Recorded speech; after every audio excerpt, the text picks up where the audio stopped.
Hi guys, welcome back to Irish Footy Vlogs. Welcome back to another video of ours. Today I'm going to do the first division show. Doing it solo today, just the way it worked this week with time constraints, etc, etc. But going to look back at the games over the course of the weekend, to give my predictions for the games next weekend as well. And I'm actually going to start off at Longford Town. This was the game that was played on Saturday. The other games were played on Friday. We finished Longford Town 0, Watford FC 0. On the show last week, I predicted this to be a draw. I just felt going into the game, actually, that Waterford might be under a little bit of pressure, especially if they know Galway won the week or the day before. And maybe that was the case, maybe that wasn't the case, but it finished 0-0. Longford seemed to have the better in the first half. They had a couple of half chances and that, but they made the early run, and the likes of Derfin was doing well in the middle of the park for them. And they've improved in the last few weeks actually as well. Got some good results, and I think they are an improving side. They have some good players, like, Gurgi, who plays out wide, sometimes can be number 10, can even play up front actually, but Saranic in midfield, came for Shamrock Rovers. They're really starting to settle. I think they're starting to gel as a bit of a unit. Interestingly, Jack Brady came in for young Harrington, who kept a clean sheet the other week as well. But Longford overall, I think, will be the team that'll be very happy with the point. I think in the second half, Waterford came into it more, and they did have the best chance of the game, to be fair, when Griffin at the bar, Thomas Alua gets through. I think last season Alua scores that, it's saved by the keeper, not the best of finishes, and it comes out to Griffin, who's unlucky when he hits the bar, and that was the chance really for Waterford to nick all 3 points.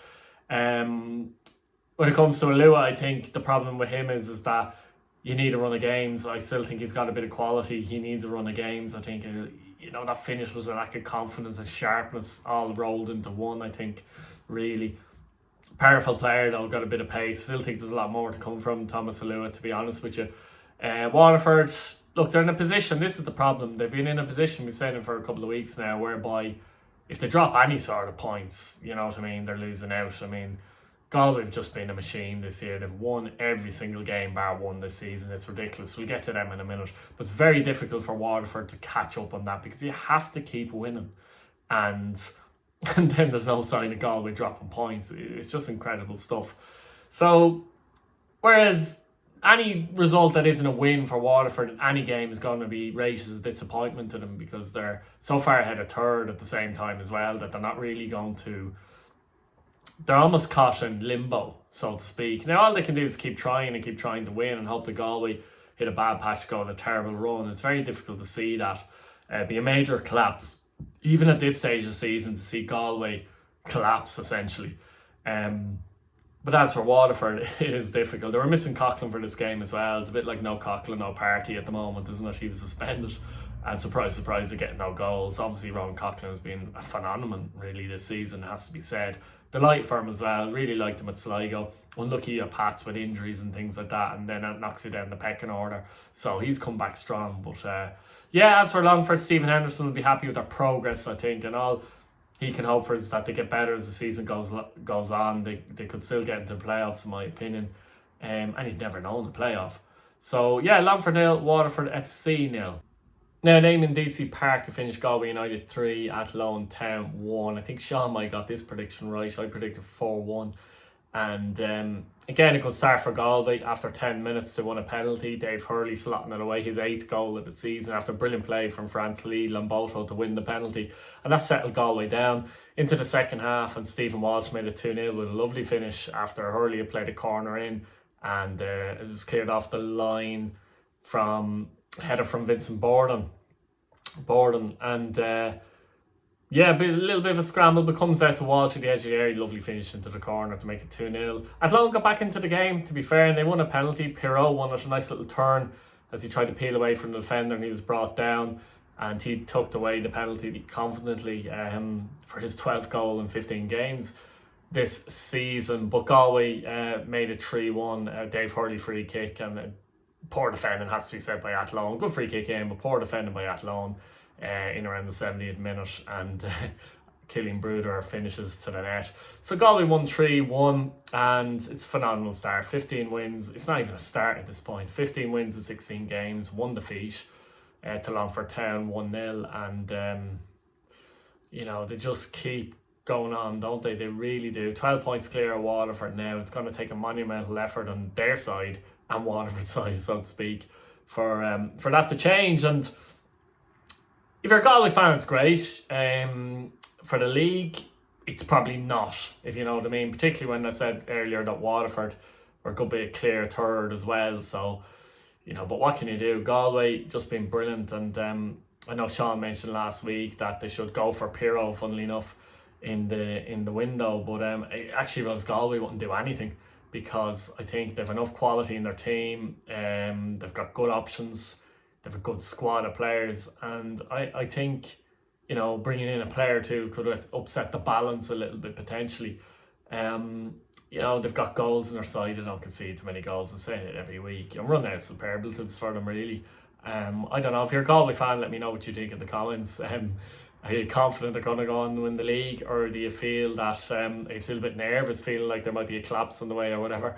As for Athlone, 5th in the league, good position still in the playoffs. I think they've the El Clasico, don't they, coming up? We'll talk about that a little bit later. And Longford are catching up on them a bit as well, I suppose. But yeah, I mean, look, they're doing okay. I think they're doing okay. I think Pirro's been definitely a shining light for them this season. There's no doubt about it. He's been brilliant, and if he keeps that up, he probably will get a move. That's the only problem Athlone will have. Lou done the same last season as well. He's been an excellent find, to be fair, for Athlone. Otherwise, Athlone would be happy enough with the position they're in. So, finished Galway 3, Athlone 1. Galway still top of the league, Athlone 5th. At the Carlisle grounds, finished Bray Wanderers 2, Cove Ramblers 2. Bray in 3rd place, Cove 4th in the league. Bray 9 points behind Waterford now in the league. It's a good game, this one. Actually, Cove will no doubt be more pleased with the point, I think, in the game. They did go 1-up through Luke Desmond. The fine finish from Luke Desmond. Actually, good play from Awaru on the left-hand side. Bray couldn't clear, but Desmond is onto it and finishes well to give them the lead on the 16th minute. By the 24th, it was 1-1. McCarthy OG.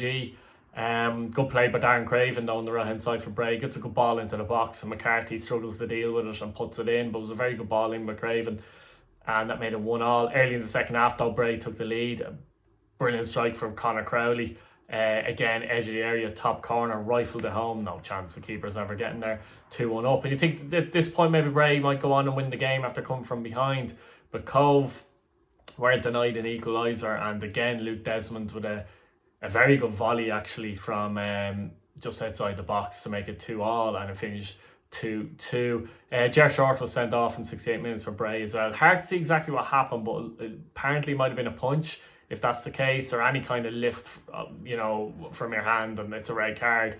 So Ger Short went off in 68, and 22 minutes to go. Bray maybe felt like they might have been able to go on and win the game if they'd 11 on the pitch, but Cove would be pleased enough with a point going back down to Cork, and from the Carlisle, and getting a point. Expected a tighter game. I can't remember what I predicted. I predicted Bray to win maybe 1-0. I might have predicted 1-0 or 2-1. I can't remember, but expected a tight game, to be fair. Didn't expect too many goals, though, so I probably did say 1-0. And we got 4 goals at the Carlisle, a very sunny Carlisle ground. Probably still freezing there, to be fair. It's always freezing at the Carlisle ground, regardless of the weather. So don't go to the Carlisle grounds this weekend if the weather is good. Of course, Bray won't be at home this weekend. But look, from Bray's point of view, Ian Ryan, I think, is doing a solid job as well. I think he is. I mean, they're not expected to go up this season. He's putting the squad together. He'll hope to keep most of that squad for next season and maybe move on. He'll also hope that Galway and Waterford go up, I think, to be honest as well. That said, if it's a Cork that comes down, they're going to be fairly strong anyway, aren't they? But even so, it's a good point for Cove. Shane Keegan will be happy enough. He has made some smart signings there, and as I've said, but it was one of the old stagers, if you like, Luke Desmond, who was the hero. Like, he's been at Cove now a while, so with the 2 goals in the game, he wasn't a Shane Keegan signing as such, obviously. So yeah, I think both teams will be content with a point, happy enough with a point. Cove, go back down to Cork, job done. So Bray Wanderers 2, Cove 2. Let us know what you think in the comments. So if you're at the Carlisle, let me know what you think of the sending off as well. Now, Marcus Field finished 3-9-0 Finn Harps. Badly needed win for Finn Harps. Massive win for Finn Harps. Go down to Treaty, keep a clean sheet, score 3 goals. Dave Rogers be delighted with that. Puts them back in the hunt for the playoffs. I think they're only 3 points off the playoffs now, despite being 9th. Treaty are in the playoffs still, 6th in the table. But I think with this game, Treaty obviously suffering massive injuries and still missing some players. But Finn Harps will be very happy with the performance. The penalty from Flood in the first half, well taken. And Nwanku, I'm not really sure what he was doing there. It was terrible defending, though. He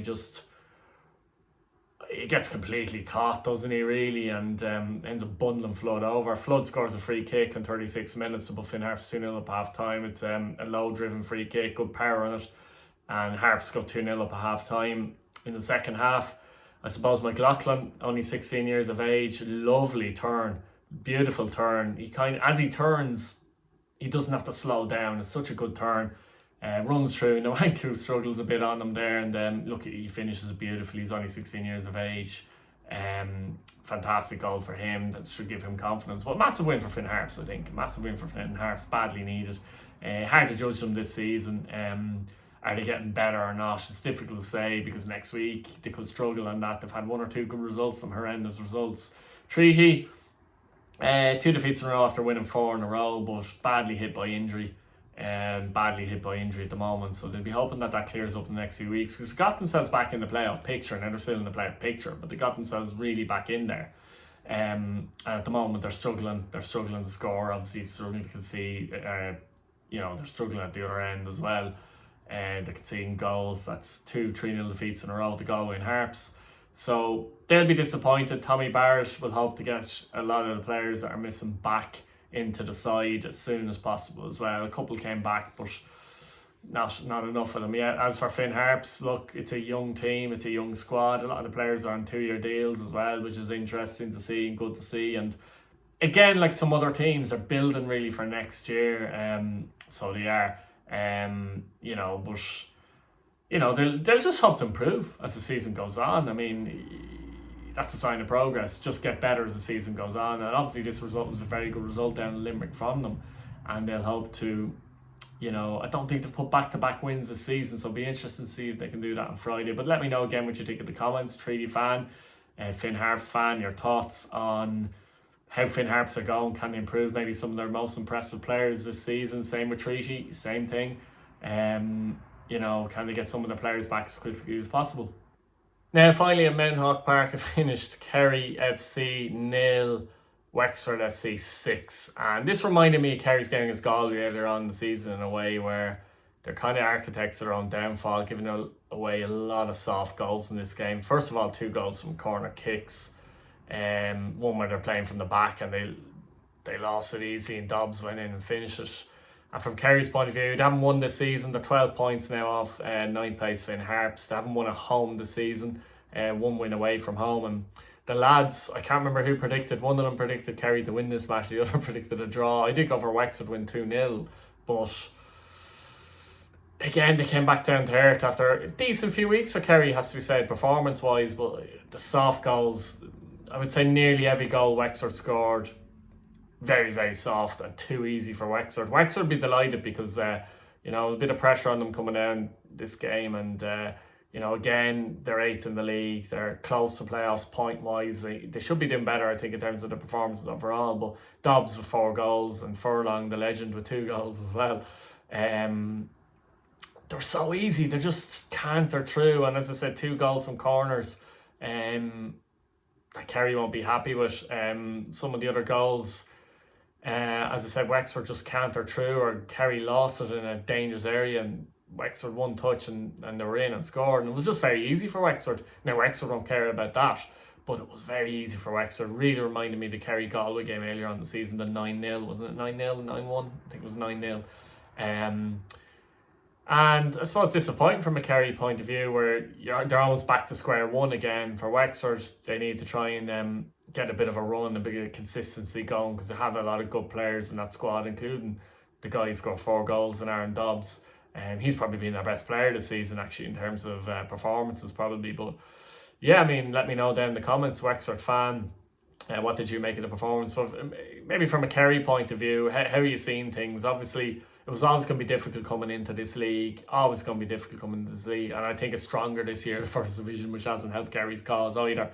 All the so-called weaker sides from last year, maybe Wexford, Athlone, and even Cove, are much stronger than they were last year.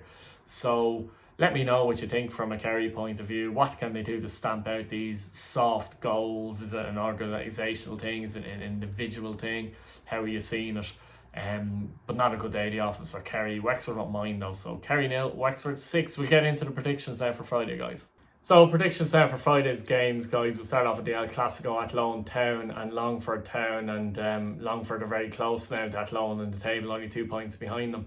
And look like they're improving. Earlier on the season, Longford were beaten at home to Athlone Town as well, so they'll remember that. Athlone have had a terrible record generally against Longford as well. So interesting game. It's hard to see Athlone not scoring. I've said this before a million times. Athlone, they do tend to score. Longford struggle to score generally, but I think Athlone's defence isn't the best, so I'm going to go for Athlone 1, Longford 2 in this game. Now the Carlisle, Bray and Galway haven't drawn this season. Bray obviously drew last time out when they played Cove. Bray were well beaten by Galway at Eamon DC Park. Earlier on in the season they were hammered by them, so they'll want to improve on that. I just get a sense that Bray might be able to get a nick a point in this game now, so I'm going to go Bray 1, Galway 1, be Galway's first draw of the season if that happens.